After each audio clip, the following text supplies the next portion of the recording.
would like to welcome you all to our Soul Path Community Friday class. You can tell I still have a cold. It's hanging on here, partly I think because of the dryness in Sedona. And it is the December 2024 forecast.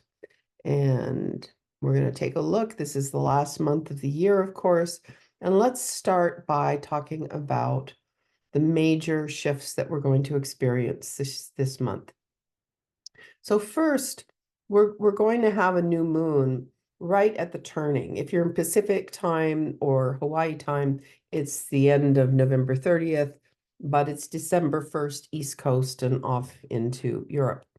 And that new moon is at 10 degrees Sagittarius.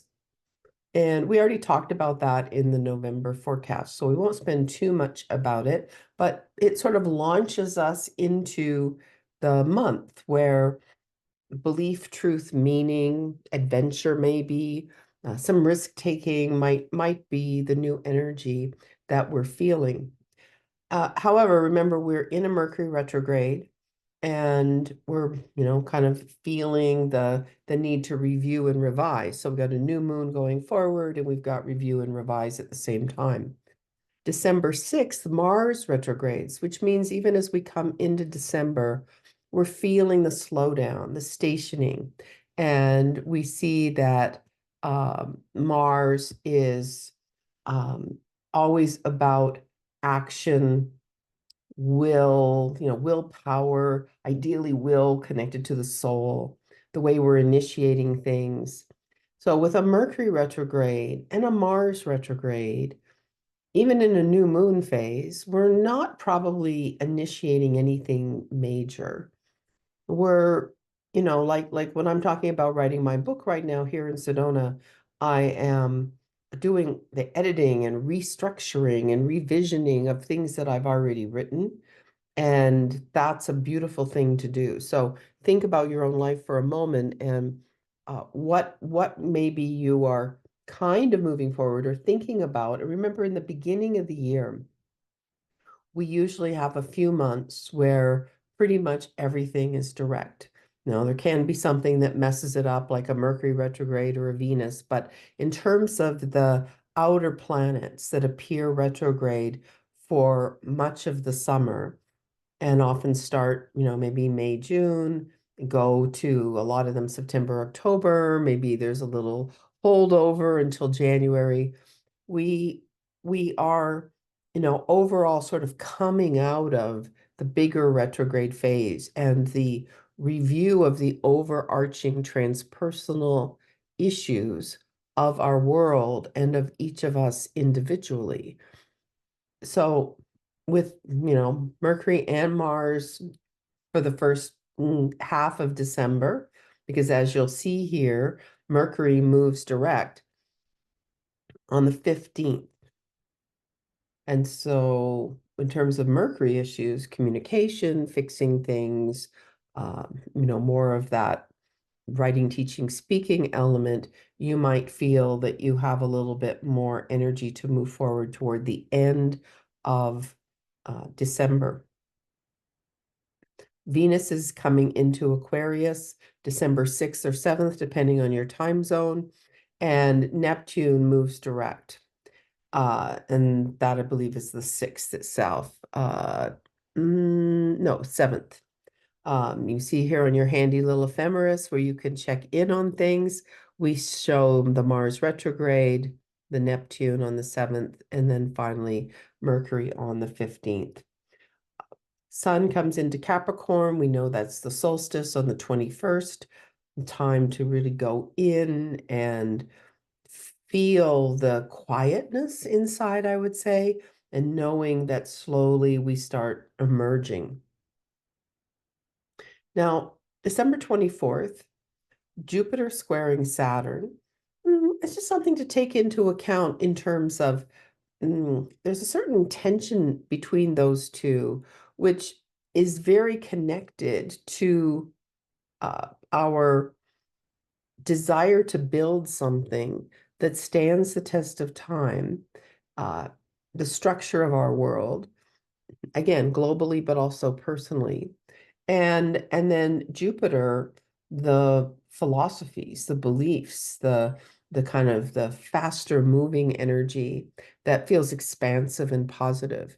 In a way, we could say that the part of us that just wants to go for it with unfounded optimism and fabulous ideas that are aligned with our current sense of truth are have to grapple with the questions that Saturn poses. Is this excellent? Is it worthwhile doing? Do you have a firm foundation? Uh, so right around that, if you think of the 15th, Mars goes forward, then you come to the 24th, it's a great time to really question what your plans are. Many of us think in our plans in calendar years, right? Think about January 1st and our New Year's resolutions and the way that we, think of maybe the year in quarters. And just maybe, give yourself a little extra time around the holidays to take a bigger look at what it is you are meaning to accomplish. And when I say meaning to accomplish, I know some of you are working or you have businesses, you're healers and astrologers. And for some, accomplishing is balance in your life, taking care of your body, being at the heart of your family and friends. We then have the next new moon at 10 degrees of Capricorn, December 30th. So coming into that New Year's time period, we get a lovely little launch, and Capricorn is about building what is worthwhile to last for the long term. It takes us into where our Saturn is personally, where the sign of Capricorn is in our chart. And of course, we will, look at these new moon and full moon charts directly. Um, Pluto sextiling the North Node. This tells us that the North Node is almost out of Aries. And of course, when Pluto is sextiling one node, or any planet is sextiling a node, it is trining the other one. When that's happening, we need to be particularly careful that we're not being dragged kind of flowingly into the old patterns, but rather are, moving consciously forward toward the goal. And so as we're going really through this whole month, there's somewhat of this aspect in play the whole time with Pluto, transformation, empowerment, facing things with real honesty in an Aquarian way, something, kind of the energy of innovation and technology, new things going faster in a way of authenticity. That needs to be moving you toward more Aries, more action, more getting it done, and a little bit away from overly accommodating, which is this theme we've now been in for a year and a half, and it is almost over, and we've got a whole new nodal structure ready to launch. Now, here's the new moon for December 1st, 2:22 a.m. in Washington, D.C., at 9 degrees, 33 minutes of Sag. And we'll round it off to 10. And we see that the new moon is in the same sign as the Mercury retrograde. It is not, of course, exactly conjunct 11 degrees away, but it's close enough. It is a stellium. Stelliums count in terms of the energies working together. And also because the sun and the moon are moving toward Mercury and Mercury is moving retrograde toward them, it also gives it a little bit more weight in terms of thinking that the new moon is very connected to your mental communication review process that you're already in for about a week at this point, right? And we also see that it is in a trine with Chiron in Aries. So a little bit more energy around this activation of life force vitality, going for it, believing that you have the courage and bravery to take the steps you wish to take. And we also, again, have the North Node in Aries with that very same message. Go for it, take a risk. I think, what I want to say about this is the energy that I really love about the Aries, especially in transiting North Node, is the message to be aligned with what gives you life force. Okay, because so often we're doing things because we feel it's safe. It's toward the long-term goal, and there's nothing wrong with long-term goals. But life is short, and to do things endlessly just for long-term goals and not be connected to what feels alive in the moment, what gives us joy, like what do you want to wake up for in the morning?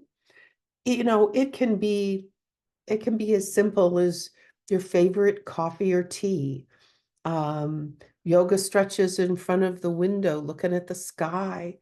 Like, what is it that brings you connected to the joy of being alive, even in difficult circumstances? And, we know that this is a difficult time in history. It's a difficult time for the planet.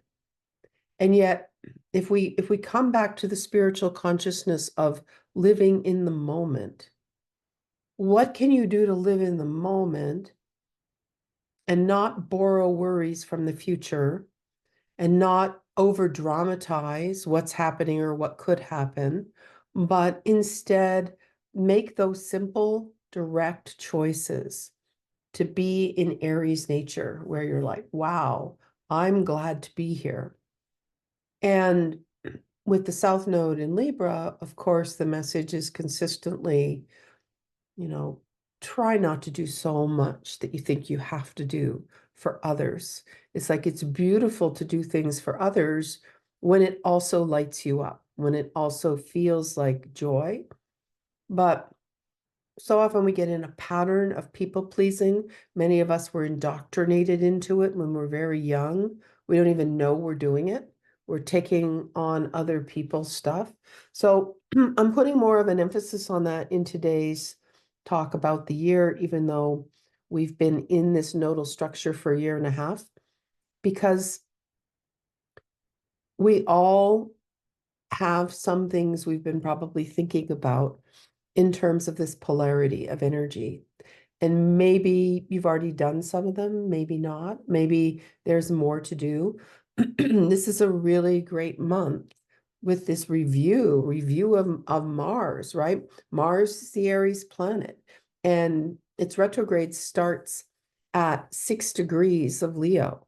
And Leo, also a fire sign, is, sort of takes the fire from just, okay, I want to do what I want to do and I want to do it now, which is Aries. It takes it to, I'm entitled to this. This gives me great creative joy.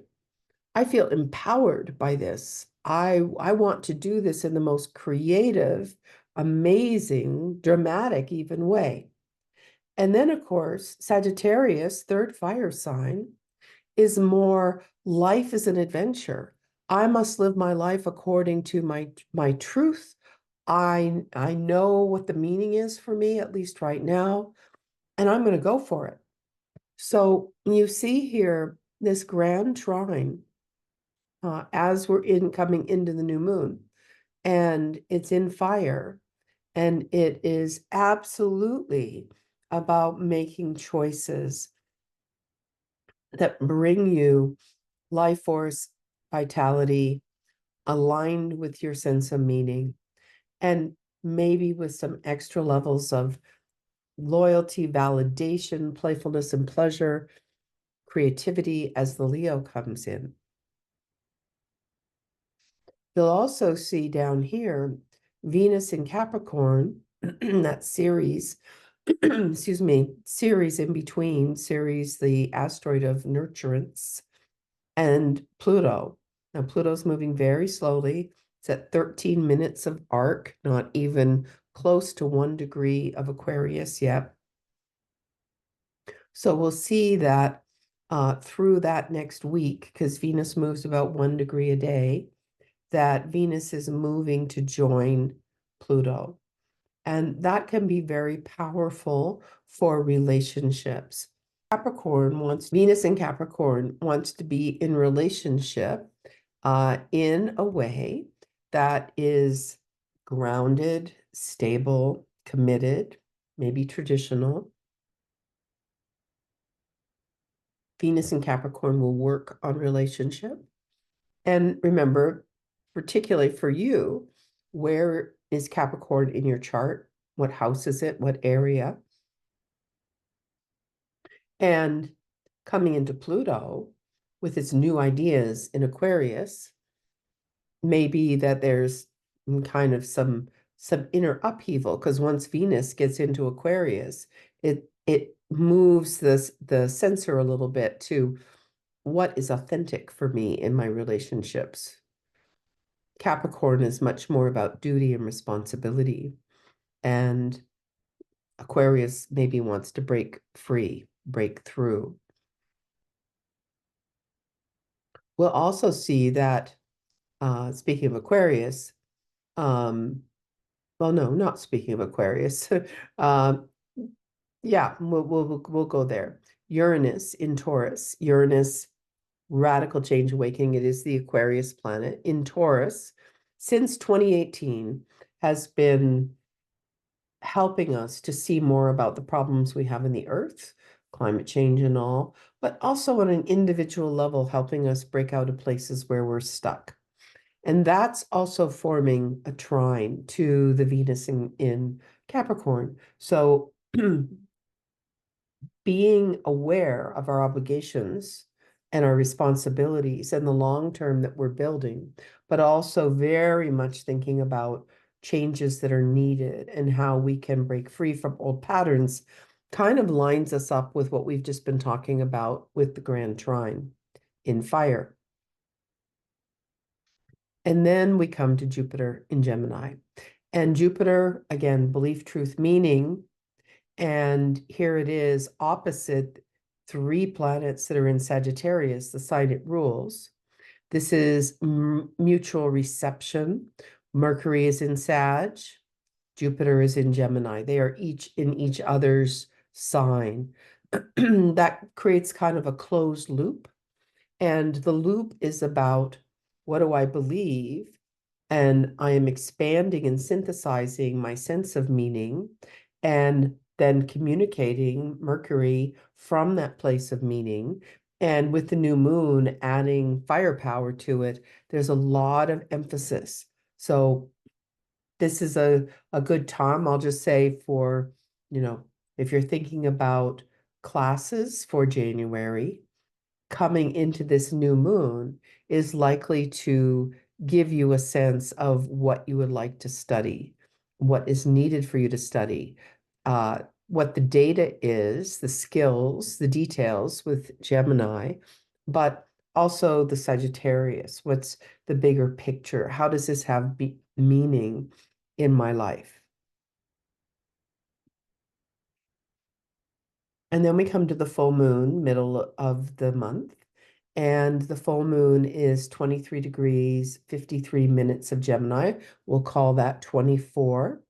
And full moons are about accomplishment, letting go of what's complete, or just sort of standing on the plateau, surveying your kingdom, going, okay, I've come to this place in my goals and resolutions, and I'm either finished with it or it is time to go to the next level.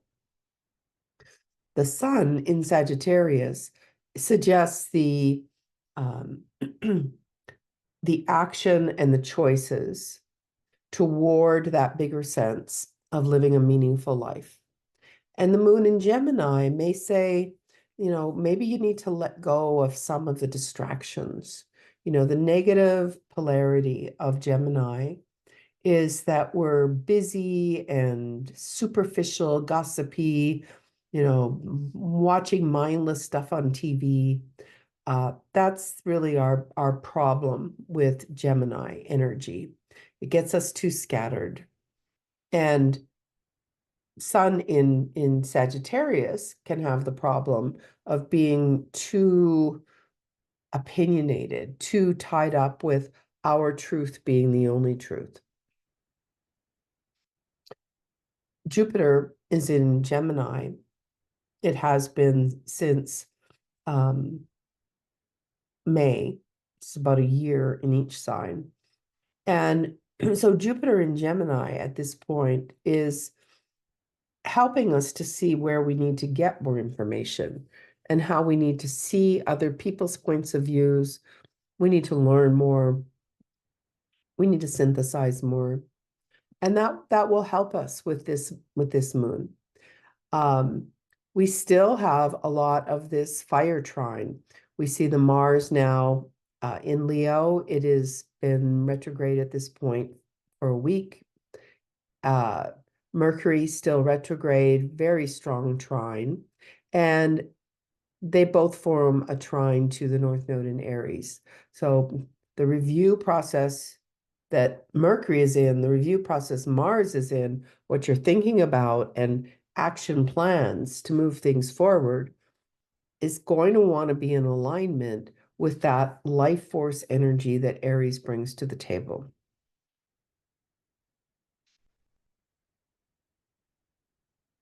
The Pisces, as I'm sure most of you know, starting in 2025, Neptune and Saturn, who have been in Pisces for some time, Saturn since March of 2023, Neptune since 2011, 2012, they are, doing this tandem thing where right now they're expanding imagination and high spiritual energy, compassion, tragic loss, all the Pisces. And Saturn's helping us to build mature structures around it.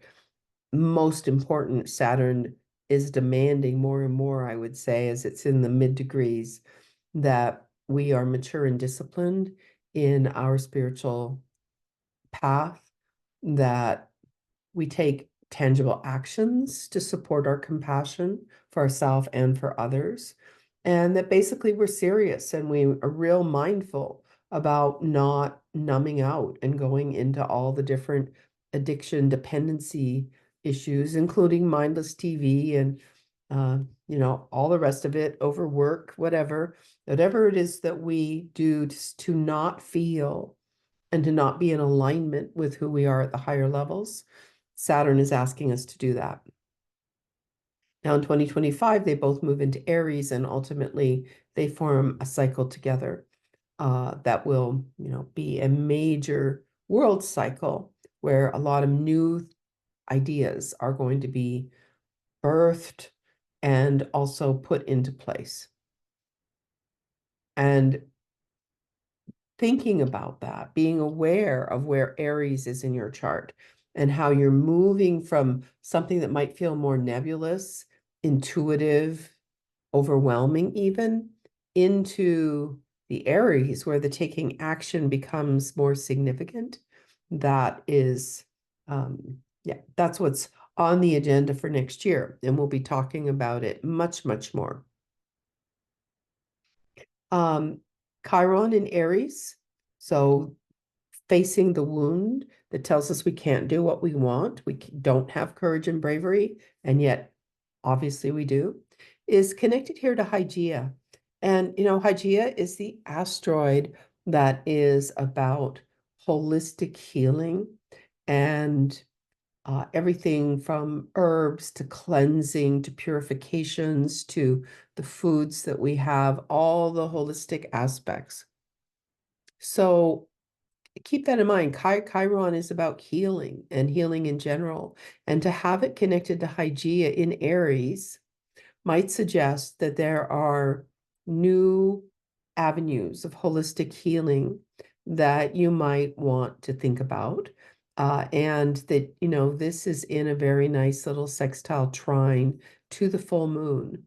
So the 15th of December may be a full moon that suggests letting go of some old health patterns you have so that you can be ready for the new moon.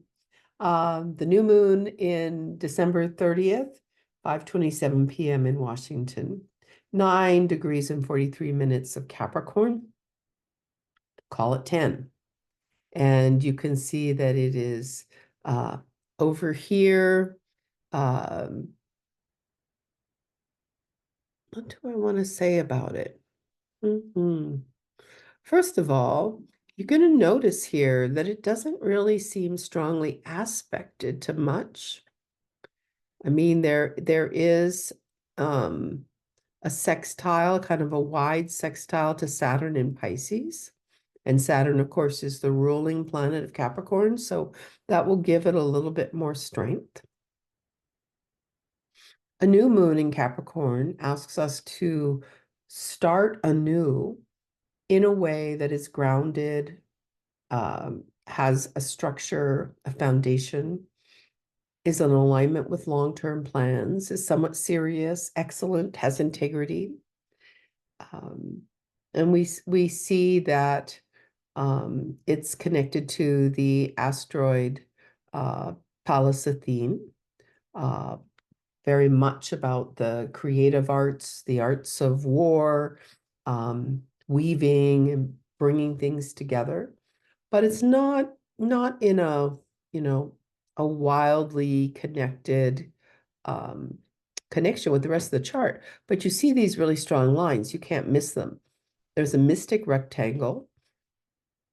Mystic rectangles are two trines and two sextiles.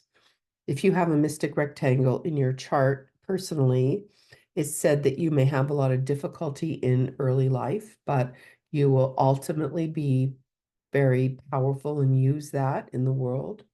And then, of course, you can also see this major grand trine, very low degrees fire. Neptune at this point is conjunct the North Node, even though it's out of sign, and it's pretty tight now. So Neptune brings us that high love, spirituality, compassion, especially strong in Pisces, to blend with the life force and vitality. That really helps us not be too self-oriented, to find that balance between compassion and going for it. And so this is a highly activated point because it's the one point of the mystic rectangle, along with Pluto, South Node, and Mars, but it's also one of the points in the Grand Trine. So the end of the month, coming into New Year's, I would say that connecting to yourself, your creativity, your intuition, your compassion, and launching, making a choice to go for it is a, sort of significant energy you're likely to feel around the turn of the year. And, this new moon in Capricorn also can ask for directness. I know that some of us still do New Year's resolutions or intention setting. Some I know have let go of it and, just want to live in the moment. Wherever you are on that continuum, I'll say that there is this kind of sense of seriousness around the turn of the calendar year. We're starting to really feel Pluto moving into Aquarius. It's picked up some speed. And over the month, it's now gone to 1 degree of Aquarius. And Mars is, backed through Leo in its retrograde and will be moving into Cancer. So it'll take on a different quality and flavor as we move into January. What else do I want to say? At that new moon time, Venus is in Aquarius. Venus, again, relationship. It's had kind of a month where the way of relating is maybe to connect a little bit more into your authentic sense of freedom. There's a potential for awakening with any planetary activity in the sign of Aquarius. And meanwhile, we have still Saturn and Neptune in Pisces, which is spiritual expansion and bliss potential. So we have quite a lot of spiritual um, energy in the sky as we are, coming to the end of this year and moving into next year. And I would say, we're going to need it because the changes that we're in, coming into this deep Aquarian place are clearly going to happen through more upheaval and intensity than maybe we sometimes imagined. It's like um, I've really I've been looking forward to Pluto and Aquarius as the potential to bring in new ideas, innovation, what technology can do for us. Um, and I'm still looking forward to it because I feel that the changes are going to be very, very intense, and of course, are needed. But as is true with any revolution, revolutions are long and slow, and there's intensity. If you think about the French Revolution, the revolutionaries like kind of won the revolution and overthrew the monarchy, but then they started turning on each other and killing each other, and it was a mess. So we have to get ourselves grounded. I think this new moon in Capricorn asks us to have a clear-eyed view, to be serious about all that we've been through in 2024 and how we can live consciously, wisely, connected to community, which has to do with Aquarius and also Uranus. And, again, move forward in life one day at a time. Sagittarius, living in accordance with our own truth and, building the world that we wish to live in. And that is it for today.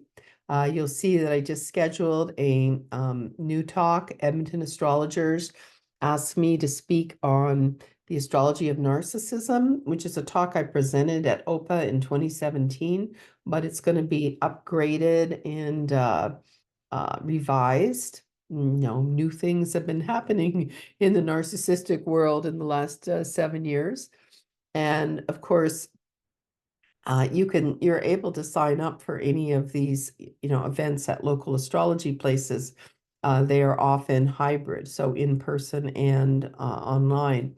The Astrological Society of Connecticut, the Saturn lecture on a Thursday night, and then Saturn Neptune long workshop. I don't know, it's like 4 or 5 hours on the Saturday. Will be something that could, help you really understand Saturn and Neptune in Aries in your chart and what that means. We're going to be doing actual like chart work as part of the workshop. And then of course, Astrology Niagara is having me speak on relationship, the outer planets and Venus, which I know some of you have already heard different variations of, but that is one of my special sauces. Anyway, let's go into some charts and see who's here and would like to have their chart looked at.